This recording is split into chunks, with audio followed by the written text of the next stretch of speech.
چلو جی، مجھے آج ایک بڑی عجیب چیز آئی ہے، وہ بھی آپ کے ساتھ شیئر کر لوں. بس اللہ پاک یہ وقت پہ بھیجتا ہے. ابھی ابھی پہنچی، غالباً گھنٹہ بھی نہیں ہوگا. ایک ساتھی نے بھیجا ہے. ارشاد فرمایا آج کل درس نظامی پڑھنے کو کافی سمجھتے اور اللہ کی صحبت کو ضروری نہیں سمجھتے. اس واقعے سے سبق لیں کہ درس نظامی کے بانی ملا نظام الدین رحمۃ اللہ علیہ، درس نظام الدین جنہوں نے فتاوی عالمگیری مرتب کی، ان کو بادشاہ عالمگیر رحمۃ اللہ نے فتاوی عالمگیر لکھنے کے لیے 500 علماء کا افسر مقرر کیا تھا. 500 علماء ان کے ماتحت تھے، لیکن خود جا کر بیعت ہوئے شاہ عبدالرزاق بانسوی رحمۃ اللہ علیہ سے، جن کا قرآن شریف بھی ختم نہیں ہوتا لیکن علم لدنی حاصل تھا. یہ واقعہ میرے شیخ شاہ عبدالعزیز صاحب رحمۃ اللہ نے سنایا تھا. ملا نظام الدین صاحب رحمۃ اللہ کے ان سے بیعت ہونے پر لکھنؤ کے 500 علماء نے مذاق اڑایا اور اعتراض کیا کہ حضرت اتنے بڑے عالم ہو کر غیر عالم سے بیعت ہو گئے. تو فرمایا کہ آپ لوگ نہیں جانتے، ہم کتاب اللہ جانتے، وہ اللہ کو جانتے ہیں. یہی جواب حضرت امام محمد بن حنبل رحمۃ اللہ نے دیا تھا. وہ جاتے تھے بشر حافی رحمۃ اللہ علیہ کے مجلس میں، تو بشر حافی رحمۃ اللہ بھی ان پڑھ تھے بالکل. تو ان کے بیٹے نے پوچھا حضرت سے کہ حضرت آپ ان کی مجلس میں جاتے جو کہ بالکل ان پڑھے، آپ تو خود علامہ امام وقت ہے. میں بیٹا ہر ایک اپنے فائدے کے لیے کام کرتا ہے. مجھے یہ فائدہ ہوتا ہے کہ جب ان کے مجلس میں جاتا ہوں تو مجھے عمل کی توفیق ہو جاتی ہے. بیٹے کو تو یہ بتایا.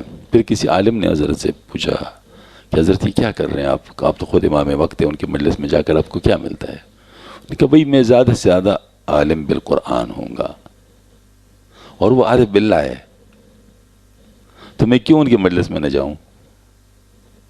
وہ عارف باللہ ہے. اچھا خیر، یہ نئی بات ہے. تو ہم وہ اللہ کو جانتے لیکن علماء نہیں مانے. تو حضرت نظام الدین شاہ عبدالرزاق صاحب رحمۃ اللہ کی خدمت میں عرض کیا کہ حضرت لکھنؤ کے علماء مجھ پر اعتراض کر رہے ہیں، آپ میری عزت کے لیے تشریف لے چلیں، میں ان کو آپ کی تقریر سناؤں گا. تو حضرت 2 رکعت پڑھ کر بہت روئے کہ اللہ اتنے بڑے عالم کی عزت کا مسئلہ ہے، لہٰذا مجھے بیان کرنے کی سعادت نصیب فرما دے. جس کا قرآن بھی ختم نہیں ہوا، وہ بالکل امی تھے. لکھنؤ تشریف لے گئے، اسٹیج پر بٹھائے گئے اور 500 علماء کے معذر میں حضرت شاہ صاحب نے تقریر شروع کی اور بخاری شریف کی حدیث بیان کی. اس کے بعد منطق و فلسفہ کے مسائل اور شیخ بولی سینا کی تحقیقات کا بیان کرنا شروع کیا. پھر ایسے دقیق اور غامض مضامین بیان کیے کہ شروع میں تو علماء کچھ سمجھے، لیکن اس کے بعد بے ہوش ہو گئے. جب ہوش میں آئے تب حضرت نے جوش میں فرمایا اے علماء کرام، آپ لوگوں نے الف باتا چھوٹے چھوٹے حرفوں میں پڑھا ہے اور اپنے ہاتھ کو دراز کر فرمایا ہم کو اللہ نے اتنے بڑے حروف میں پڑھایا ہے. افسوس لوگ اللہ تعالیٰ اللہ والوں کو نہیں پہچانتے کہ ان کا کیا موقع ہے، ان کی صحبت سے کیا ملتا ہے. جس کو کسی اللہ والے کی صحبت مل جائے اس پر اللہ کا بہت بڑا احسان ہے، اور چاہے وہ بڑا عالم بھی نہ ہو لیکن اس سے لوگوں کو نفع زیادہ ہوگا. تو اصل بات میں اس لیے یہ کر رہا ہوں کہ دیکھیں اصل علم تو اللہ کے پاس ہے. یہ ایک سبب آپ لوگوں نے دیکھ لیا، یعنی درس نظامی ایک سبب ہے، لیکن کیا اللہ تعالیٰ اسباب کا مکلف ہے؟ جب اللہ تعالیٰ کسی کو دینا چاہتا ہے تو کیا ضروری ہے کہ وہ خاص اسباب کے ذریعے سے دے گا؟ کسی اور ذریعے سے نہیں دے سکتا. جب اللہ تعالیٰ اس کو کسی اور ذریعے سے دینا چاہتا ہے دے سکتا ہے، تو ظاہر ہے اگر اللہ تعالیٰ کسی کو دے دے تو سب کو ماننا پڑتا ہے. یہی بات حضرت شیخ نے بھی لکھی، شیخ الحدیث رحمۃ اللہ نے.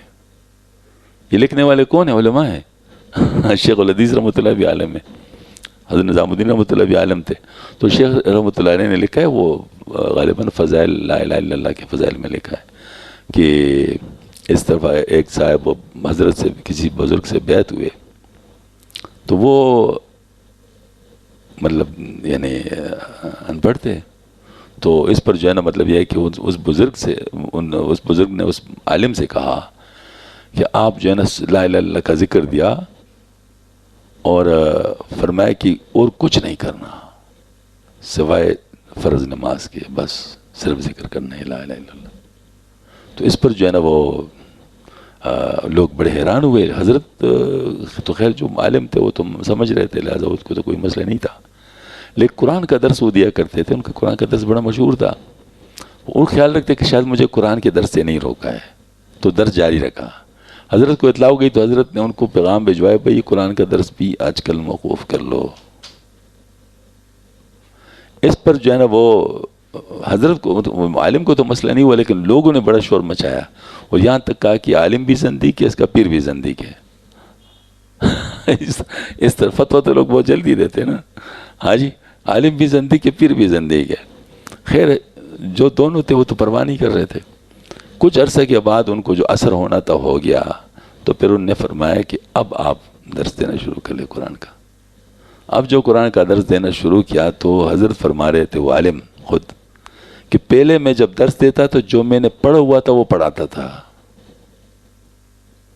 علماء تیاری کرتے ہیں نا، کتاب دیکھتے ہیں، اور جمعہ کے لیے بھی تیار کتاب دیکھتے ہیں، باقی تمام چیزوں کی وہ کتاب دیکھتے ہیں نا، وہ اپنے علم کو مستحضر کرتے ہیں، پھر وہ مطلب بیان کر سکتے ہیں، پھر پڑھا سکتے ہیں. ٹھیک ہے نا، یہی ہوتا ہے نا. تو کیا فرمایا کہ میں پہلے وہی پڑھاتا تھا جو میں پڑھ چکا ہوتا تھا. اب جب میں نے قرآن کھولا تو ایک ایک حرف کے پیچھے علوم کے سمندر نظر آ رہے تھے. تو کون سی چیز تھی اور کہاں سے آ گئی؟ اس کو علم لدنی کہتے ہیں. اور یہ علم لدنی کا مطلب کہاں سے نکلا ہے آپ کو پتہ ہے؟ موسیٰ علیہ السلام کو جو بھیجا گیا تھا. ہاں جی. تو یہ جو ہے نا مطلب اللہ پاک جب بعض حضرات کو علوم دے دیتے ہیں اپنی طرف سے، من لدن کا، ہاں جی، اپنی طرف سے دیتے ہیں، تو اس کے بعد پھر وہ تمام اسباب ختم ہو جاتے ہیں، کل عدم ہو جاتے ہیں. پھر وہ اسباب کی بات نہیں ہوتی، پھر اللہ تعالیٰ کی امن کن کے ذریعے سے ملتا ہے. تو جب مل جاتا ہے تو اس کا کوئی انتہا نہیں ہوتی. تو یہاں پر بھی وہی والی بات ہے.